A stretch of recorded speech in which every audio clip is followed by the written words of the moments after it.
Muy bien, tenemos la siguiente ponencia que trata sobre cómo se afectó la atención no COVID durante la pandemia por COVID-19. Atractivo, no COVID, ¿cómo es eso? Y tenemos con nosotros para esta ponencia a la exdirectora del Hospital COVID, Luis Heisen Inchausti. Se trata de la doctora Silvia Díaz Arroyo. Fuerte el aplauso para la doctora.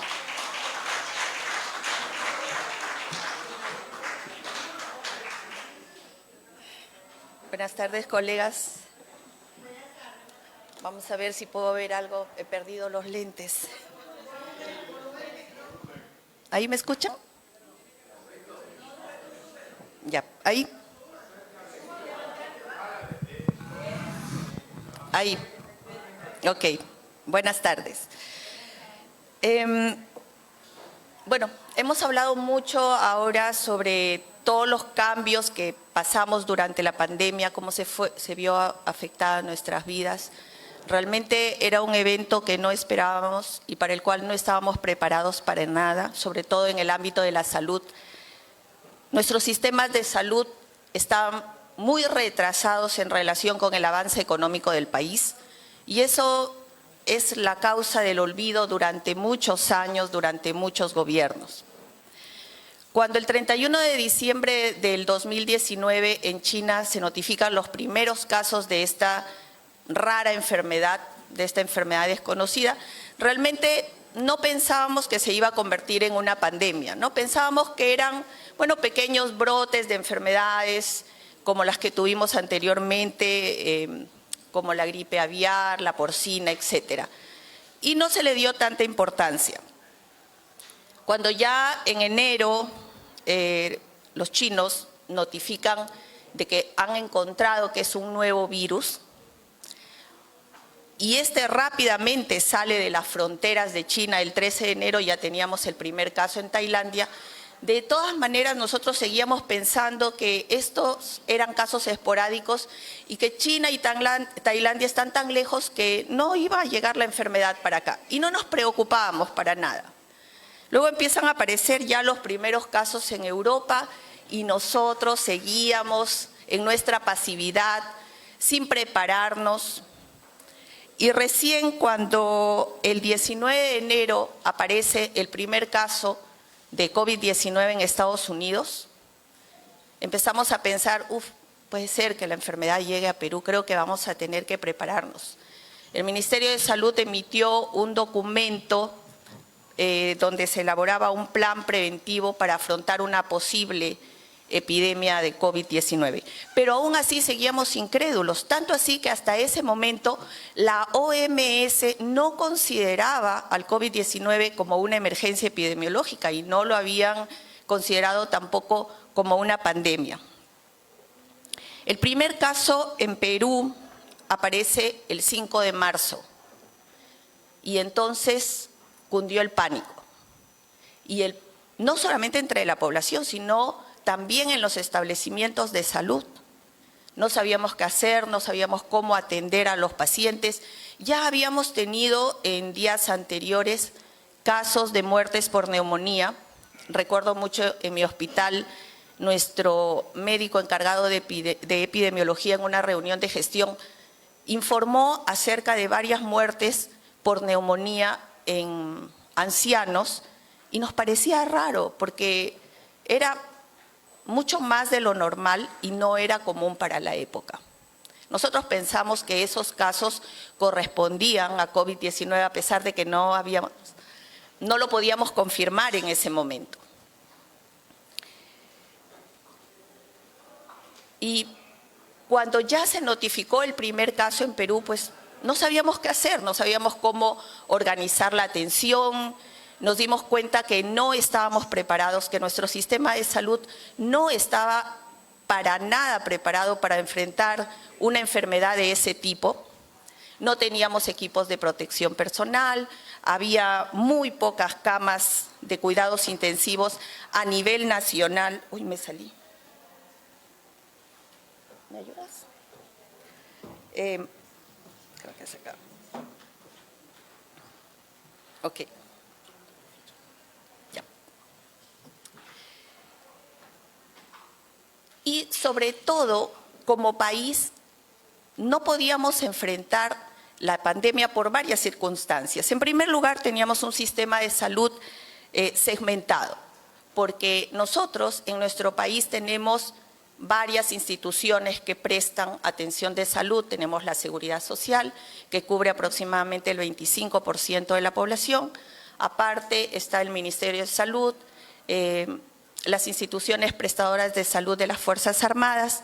Y a pesar de que ya en el Perú se estaba haciendo una estrategia de aseguramiento universal, para ese momento los avances eran pocos, ¿no? Entonces había un gran porcentaje de pobladores que no tenían ningún tipo de aseguramiento y también por las zonas donde vivían no tenían mucho acceso a la salud. Teníamos una baja cobertura de salud que también es el reflejo de la desigualdad social de nuestro país. Y teníamos muy pocos médicos en el Perú. En ese momento había un gran déficit de personal. Teníamos 27.961 médicos a nivel nacional en abril del 2020. Pero además, más del 40% de esos médicos estaban concentrados en Lima. El déficit de médicos y en general de personal de salud era enorme. Nuestro sistema de salud además estaba fragmentado y de hecho lo sigue estando, ¿no? No hay una buena comunicación entre los diferentes niveles de atención y hay una gran debilidad en las atenciones de primer nivel. Cuando al inicio de la pandemia eso fue lo que se debió activar. Los centros de primer nivel debieron ser los que atendieron a los pacientes, porque ya sabemos que el 80% de los pacientes de COVID no se iban a complicar. Pero esto no pasó. Al contrario, la gran mayoría de centros de primer nivel, sobre todo yo hablo por mi experiencia en mi zona, cerraron completamente. Y por lo menos en Lambayeque se designó a mi hospital como el hospital referencial de pacientes COVID. Inclusive nuestro Hospital Nacional tampoco atendió a los pacientes COVID hasta que nosotros nos vimos totalmente desbordados, no había dónde poner a los pacientes, no teníamos cama, la infraestructura era totalmente inadecuada, teníamos conexiones de oxígeno, pero resulta que esas conexiones no soportaban la presión de oxígeno que se necesitaba para tener pacientes oxígeno dependientes en todas las camas del piso. Y cuando ya estas empezaron a llenar, pues la presión era tan baja que prácticamente no los podíamos ayudar. Además, otro problema que tenemos en el Perú es que la atención de salud no se centra en el paciente. No hemos tomado conciencia de que el paciente es el elemento más importante y es la razón de ser del sistema de salud. Todavía pensamos de que le estamos haciendo un favor al paciente cuando lo atendemos y que los más importantes somos los trabajadores y que los centros de salud que se construyen tienen que estar a la medida de los trabajadores y los horarios se deben elaborar a la medida de los trabajadores cuando en realidad todo debe ser al revés, ¿no? Si nosotros existimos es gracias a la necesidad de la población de ser atendida.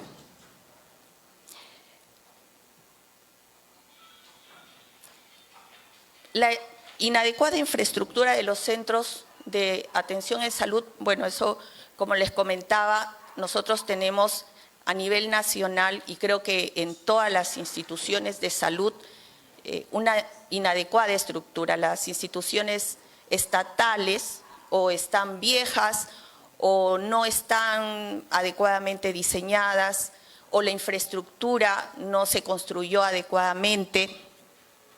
También nos falta equipamiento, el equipamiento era antiguo, obsoleto, en algunos centros ni siquiera teníamos un déficit de camas UCI, por ejemplo, al inicio de la pandemia para abril del 2020, en el Perú teníamos 1.249 camas UCI, que era poquísimo, inclusive en comparación con el resto de los países de Latinoamérica.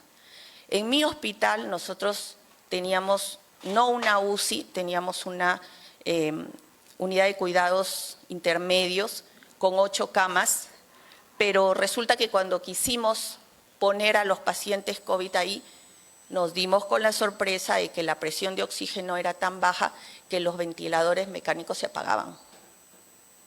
Y además no teníamos personal, teníamos solamente 3 médicos intensivistas y el resto de los médicos, pues, creo que todos alguna vez hemos rotado por los diferentes servicios del hospital, sobre todo cuando hemos sido médicos generales, pero nunca nos ha tocado trabajar en UCI, entonces el conocimiento no lo teníamos para poder apoyar en ese momento. Además, hubo un desabastecimiento de medicamentos e insumos bastante grande, ¿no? Se empezaron a utilizar muchos más medicamentos para UCI de los que se acostumbraban a utilizar, y esto creó una necesidad enorme de comprar estos medicamentos y no había dónde adquirirlos. Tampoco teníamos EPPs, equipos de protección personal, no había mascarillas. ¿Por qué? Porque antes de la pandemia no pensábamos que la enfermedad iba a venir y nunca se hicieron las compras necesarias. Yo creo que la reacción fue tarde y cuando ya el Estado se organizó para comprar todo esto, pues ya teníamos que entrar a una fila de países que querían y que tenían las mismas necesidades que nosotros. Lo mismo pasó para los pacientes no COVID. Había un desabastecimiento de medicamentos porque lógicamente nada funcionaba en esa época, ¿no? Ni los distribuidores, ni las tiendas, todas las empresas dejaron de producir y además tampoco les estábamos brindando la atención. La brecha de recursos humanos se notaba muchísimo, sobre todo durante la primera ola, y esto fue debido a que el Estado dio un decreto supremo que autorizó a los trabajadores de salud, así como los demás trabajadores de otras áreas, a los que tenían más de 60 años o tenían factores de riesgo, a aislarse a su casa. Esto hizo que cerca del 40% de los trabajadores de salud se fueran a su casa. Hubo un porcentaje de ellos que presentaron declaraciones juradas porque al principio ni siquiera se hizo una evaluación de salud, sino que los trabajadores simplemente presentaban una declaración jurada de que tenían factores de riesgo y se iban a su casa. Y lógicamente tuvimos una avalancha de certificados médicos particulares que no tenían ningún respaldo, pero que teníamos que aceptarlos porque no había un mecanismo para verificar si era cierto o no. Inclusive, cuando ya pasó la primera ola y empezamos a verificar, empezamos a buscar en las historias clínicas, había trabajadores que habían presentado una declaración jurada diciendo que eran diabéticos, que eran hipertensos, pero no tenían ni un solo antecedente en las historias clínicas que figuraban en nuestro hospital. Y cuando empezamos a exigirles eso, pues ellos nos decían de que la información de salud es personal, que ellos no tenían la obligación de darnos esa información, que ellos se trataban de manera particular y bueno, pues no teníamos legalmente la forma como demostrar que eso era mentira. Eso agudizó aún más el déficit de profesionales de salud que teníamos. Entonces no teníamos ni médicos de ninguna especialidad, se fueron enfermeras, se fueron técnicos, y el personal de UCI, pues que ya antes de la pandemia era poco, porque teníamos muy pocos especialistas en UCI, pues en esa época se notó mucho más este déficit. Otra cosa era que para ese momento, por lo menos en provincias, los trabajadores de salud no tenían un conocimiento actualizado en muchas áreas, había un déficit de capacitación y sobre la enfermedad peor, porque era una enfermedad nueva que no la conocíamos, empezamos a dar tratamientos de acuerdo a algunos artículos que se publicaron al principio, algunas recomendaciones. Y también una cosa que pasó fue que a pesar de que el Salud y el Ministerio de Salud tienen instituciones que evalúan los protocolos internacionales, a pesar de eso se empezaron a utilizar tratamientos que no tenían la base científica y que dieron una falsa idea de que se podía contener la enfermedad, ¿no? Como por ejemplo el uso de ivermectina, la hidroxicloroquina, que después se demostró que no servían para nada. Pero eso hizo pensar al principio que podíamos contener la enfermedad y eso nos rebotó en la cara, ¿no? Una muestra de que no estábamos preparados para enfrentar esta emergencia fue la gran cantidad de documentos que emitió el Ministerio de Salud, más de 20 decretos supremos, que iban apareciendo, claro, con el paso del tiempo durante la pandemia. Y esto no quiere decir que estos decretos hayan estado mal, sino que desgraciadamente nuestro sistema de salud era tan débil, y es tan débil hasta este momento, que no se podía solucionar el problema solamente con estas ideas nuevas o con estos decretos.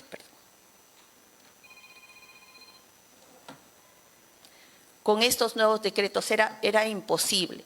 ¿Por qué? Por todas las falencias que tenía nuestro sistema de salud. Hubo muchas iniciativas para atender a los pacientes de COVID-19. Entre ellos tenemos, por ejemplo, la reasignación de personal. El personal de salud de las diferentes áreas fueron enviados a atender pacientes COVID, y esto hizo también que se dejara de lado la atención primaria, que se dejara de lado la atención de los programas preventivo-promocionales, los programas de atención de los pacientes COVID, de los pacientes no COVID, por ejemplo, los programas de control de hipertensión, de diabetes. Todo ese personal pasó a la atención de pacientes COVID, y estos pacientes con enfermedades crónicas no transmisibles se quedaron sin atención. Los centros preventivo-promocionales, los centros de atención primaria cerraron y ya estos pacientes no tenían dónde atenderse. Y al contrario, se centralizó toda la atención en la atención de pacientes COVID, y lo que hizo el Estado fue contratar gran cantidad de personal CAS-COVID para poder cubrir la demanda de personal. Que de hecho estuvo bien, pero como en el Perú no teníamos una gran oferta de profesionales, lo que pasó fue que se contrataron médicos recién egresados de la universidad, algunos ni siquiera habían hecho el servicio rural urbano marginal todavía, no tenían la experiencia necesaria. Estos chicos han ido aprendiendo en el interín con la orientación de los pocos médicos experimentados que quedaban en el campo. Otra iniciativa que hizo el Estado y que la idea fue buena fue la contratación de los hospitales temporales. Empresas privadas ofrecieron sus servicios mediante la construcción de estructuras temporales con camas hospitalarias, inclusive con camas UCI, pero estos hospitales tenían falencias porque fueron estructuras que se construyeron en último momento. Por ejemplo, se podía contratar un hospital que tenía 100 camas, un hospital temporal de 100 camas, pero resulta que al momento de que ya se empezaban a cubrir casi todas las camas, aparecían los mismos problemas de las estructuras antiguas, de que no había suficiente presión de oxígeno o simplemente no había el oxígeno necesario para cubrir la demanda de todas esas camas.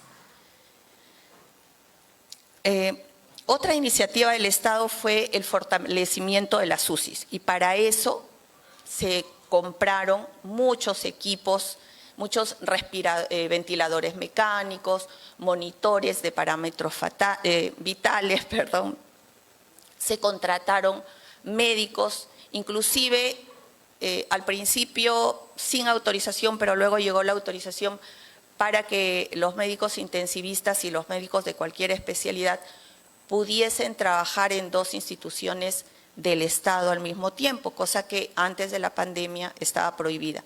Pero durante la pandemia era tanta la necesidad que la verdad es que llegó un momento en que no podíamos ponernos a pensar en eso, y lo que se hacía era contratar a los intensivistas de MINSA para que trabajen en salud y a los de salud para que trabajen en MINSA.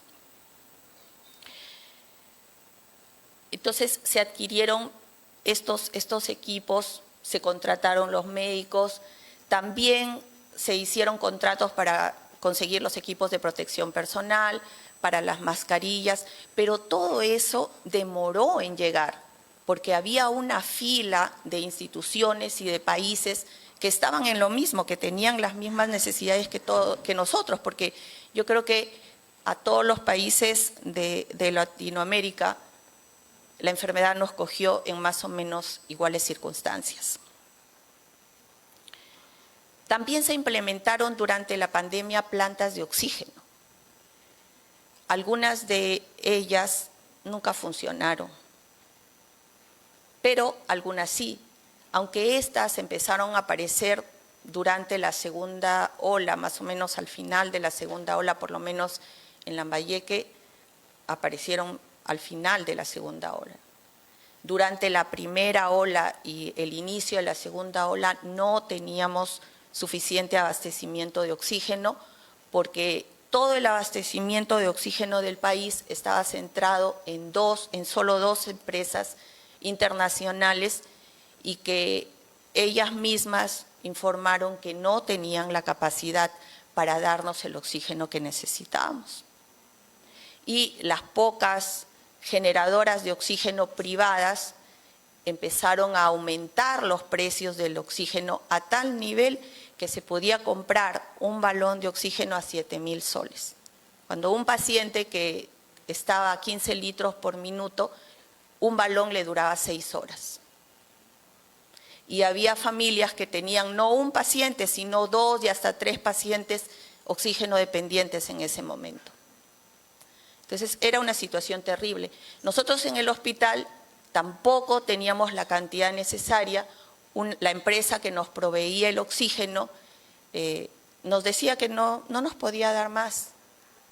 Y tuvimos que contratar un tanque de oxígeno más grande que se demoró en llegar, y cuando lo trajeron tampoco lo podían llenar, sino que cada semana nos daban una cantidad de oxígeno determinada porque ellos tenían que abastecer otros hospitales también.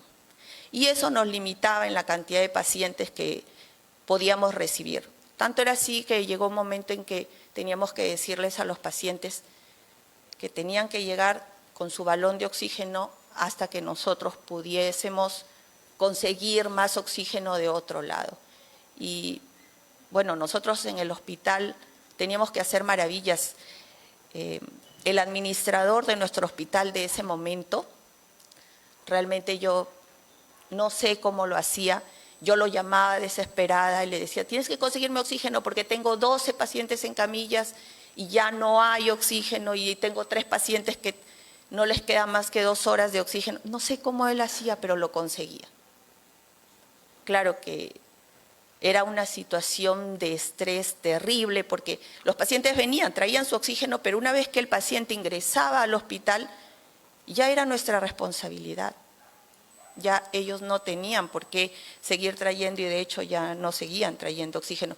Pero sí había hospitales que pertenecían a la red que nunca tuvieron un tanque de oxígeno y que todo el tiempo trabajaron con balones, y los familiares eran los que tenían que traer los tanques de oxígeno, porque no había forma.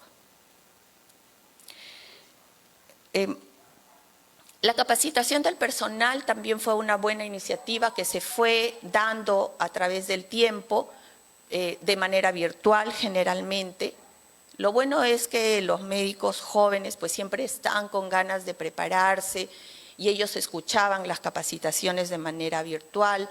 También les dábamos capacitaciones con los mismos médicos de nuestro servicio, los médicos antiguos que se quedaron para pelear en la batalla. Y yo creo que una de las más importantes iniciativas que tomó el Estado en ese momento fue activar la telesalud. Hasta ese momento no se le había dado la importancia necesaria, pero durante la pandemia se autorizaron diferentes formas de telesalud, como teleconsulta, telemonitoreo, teleasesoría a los pacientes por teléfono, sobre todo a los pacientes crónicos que no podían ir a atenderse a los centros de salud, y también a los pacientes que tenían COVID y que no necesitaban hospitalización, se los monitoreaba por teléfono.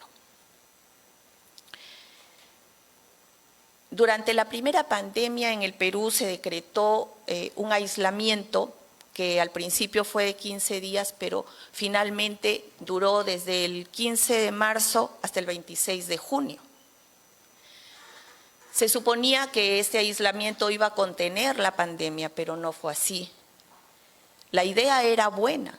El problema es que en el Perú más del 70% de la población económicamente activa tiene un empleo informal, y esa gente no podía darse el lujo de quedarse encerrada más de un mes en su casa porque trabajan para vivir el día a día.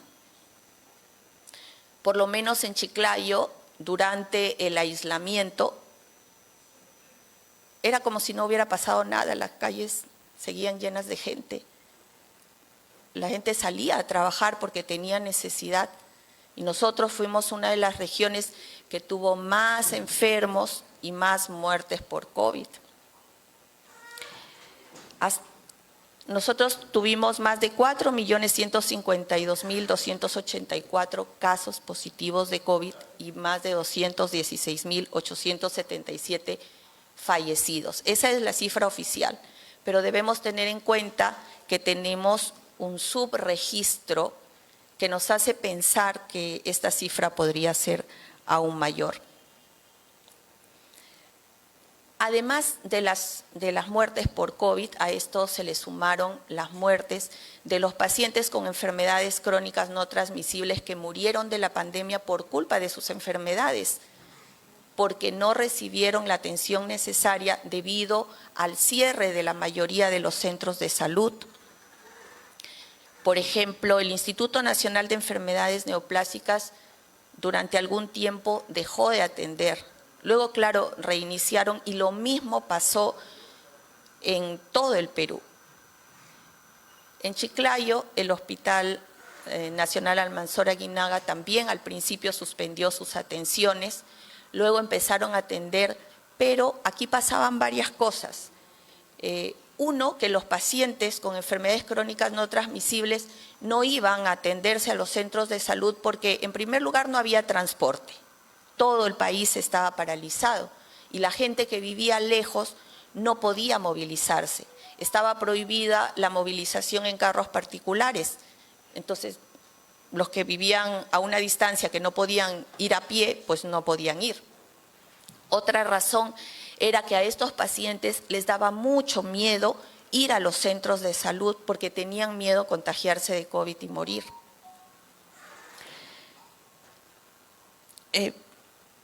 Y bueno, a pesar de que las prestaciones de salud a pacientes no COVID al principio se suspendieron, después de la primera ola tratamos de reactivarlas. No se pudo reactivar totalmente por varios factores. Uno era porque no teníamos una autorización del Estado, del Ministerio de Salud, para reactivar las atenciones. Eso es algo que yo nunca entendí.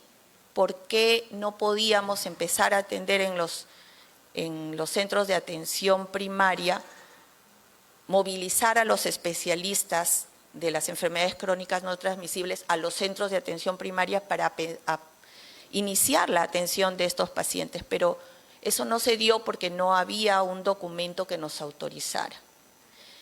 Y mientras nosotros estábamos tratando de hacer nuestros protocolos y de conseguir la autorización para empezar a trabajar, vino la segunda ola.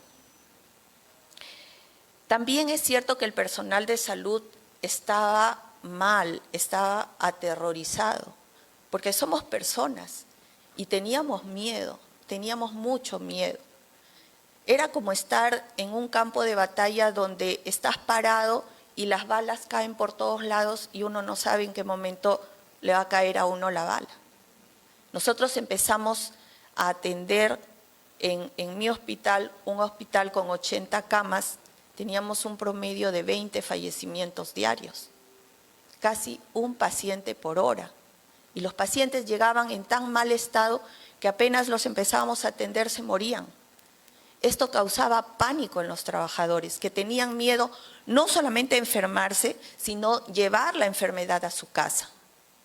Estos trabajadores de salud han quedado mal, porque es como si hubieran ido a la guerra, han quedado con un trauma psicológico muy grande y hasta este momento no reciben el apoyo emocional que necesitan.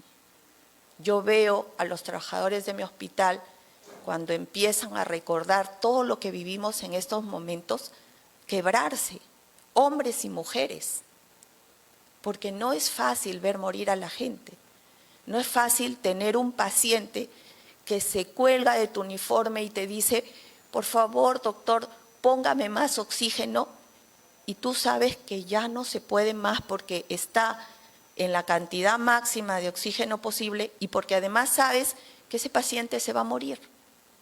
Y mucho más cuando ves que ese paciente tiene 30, 32, 35 años. Era una cosa terrible. Realmente nosotros, los trabajadores de salud, nos sentimos como si hubiéramos estado en la guerra. Ahora yo lo recuerdo como la peor película de terror que he visto en mi vida. Y hasta me parece imposible que hayamos podido sobrevivir a eso. Realmente fue muy duro para mí. Llegábamos en la mañana y bueno, la gente más creyente hacía la oración antes de entrar al servicio. Y nosotros decíamos, bueno, pues si hoy nos toca, ¿qué le vamos a hacer?